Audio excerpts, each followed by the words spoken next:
Devon. Right now, though, it's my delight to welcome into the studio Charles Gard. Charles, good afternoon. Good afternoon. Now, we're here to talk about a fantastic new title that I'm currently holding in my hands. I shall show it up to the camera so people can see on the video afterwards. This is a new title of yours called Eyes of Mann, The Island from Above. Now, let's go back to the beginning. Why have you decided to take to the skies above the island once again? Because you're obviously well known for Isle of Mann from the air. Well, that was a very long time ago, and the island has changed, technology especially has changed, and everybody's got drones. So I've bought a drone with a colleague of mine, Glenn Worrell, who's a local filmmaker. Your Movie Crew is his company. And we spent the summer going around the island and filming the Isle of Man from above. And lots of video. That's going to be eventually available. But for the moment, we decided to do a book of still photographs of the island in time for Christmas. Of course. Great stocking filler, as it were. Now, if people are looking at this book and they're thinking, well, I've seen the Isle of Man from above when we used to do it from helicopters. What's the difference? What sort of different dimensions and angles and different places can you get into with a drone compared to a helicopter? The drone is obviously a lot more intimate. The helicopter cannot come below 500 feet. And incidentally, a drone can't go above 500 feet in the hope that neither of them meet in the air.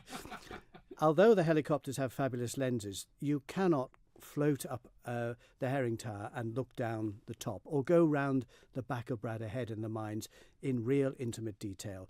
In fact, you can hardly do it as a human being, and it was great to get to North Bradder Mines. Instead of scrambling down that hill that you and I have done, you just sit at the top and send the little drone down, and bless its heart, it does wonders for you. So it's the intimacy. And I've had a read through the book. I've had a look at it. The standard sites, as it were, the ones you expect to be there, are all in there. The Laxey Wheel, Castle Rushen.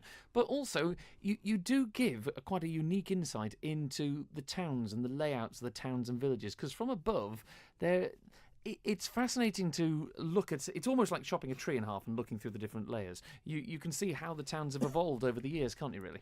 That's very true, especially in Douglas when you look down on what is now the Loch Prom, and you can see clearly the old line of the town, which is Strand Street, before the middle of the Victorian period when they extended it. That is very clear. But Miles Cowsall, who's our editor and the head of Lily Publications, the one thing he said was, look, get as many of the towns and villages as you can in, because people like to spot their own house. So that is very true.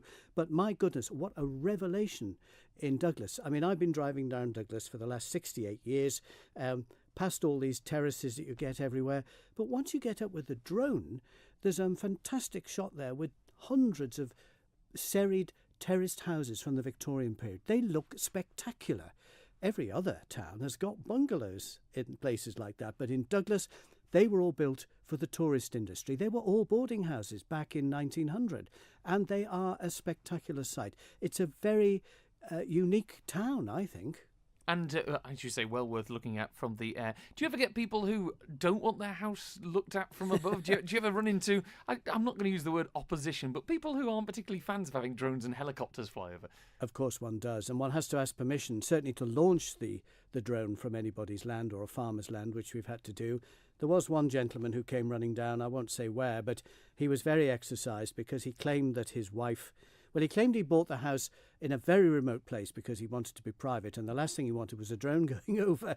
We weren't actually looking at his house. It was some geological formation, but he did claim that his wife often sunbathed naked in the back garden. And I said, well, she's definitely not there today because I haven't seen her. But the real reason, it turns out, is because he was doing an extension on the back, which... How can I put it? I'd be surprised if the planning committee had given permission for it. So that all footage is locked away, and I won't say who or where, but there we are. I can understand that people would get a bit stressed. And if people want to have a look at this new Eyes of Mann, let's deal with that first. Where is it available? How can they get hold of it? Well, hopefully by now it's in every shop. Every shop that sells books on the island will have it. $19.99 and hardback, full colour, of course, and available now.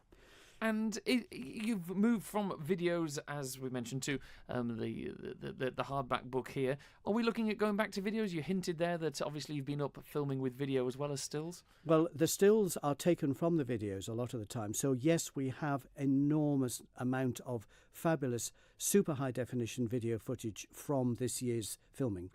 and I'm going to be making those into short documentaries because I don't think people buy DVDs in the same way anymore. So rather than do that, I'm going to put them up online on my new website, charlesgard.com. It's only a holding video there at the moment, but in the months to come, all this footage will go up in documentaries like coastal erosion, the mines, the towns, the Tholtons, all that sort of stuff, which will be free to watch, free to download, and everyone can enjoy it. Fantastic. Cheaper than a DVD, yes, free Indeed. to download. We like that. Finally, I'm going to let you do a bit of a plug because I know for well that you are involved with the Isle of Man Symphony Orchestra. Maurice Powell, who produces our Thursday night Little Light Music programme here on Manx Radio. You've got a gala concert coming up, haven't you? We have. It's Sunday the 2nd of December in the Villa Marina Royal Hall. Fantastic acoustics. The Isle of Man Symphony Orchestra at 2:30 are doing their end-of-year concert, and I was very flattered to be commissioned to write a work which I have chosen to be The Legend of St. Mackled, which is full orchestra but me telling the story as narrator. And let's say there are 1 or 2 little digs at the government in there. It's an ancient story, but it's got some very modern resonances. It only lasts 20 minutes, but I hope people will find it fun. There we go.